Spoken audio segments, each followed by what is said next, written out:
Hello everyone, welcome back to TechPorn, and in today's video I will show you how to download YouTube videos for offline watching. First of all, open your YouTube in your browser or YouTube app in your phone. If you're on your laptop, click on the three buttons of the video you want to download. Now you will have a list of options from where you can select download.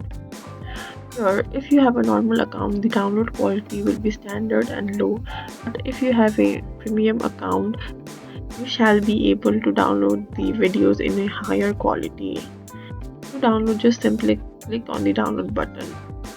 If you are in your phone, you will also have an interface where you will be able to see the three dots, and when you click on it, you shall be able to see the download option, which will download your videos. Scroll down to U section, and in this list you can see downloads. Here you will be able to access your downloaded videos, which you can access when you are offline. Thank you for watching, and follow us for more tips and tutorials.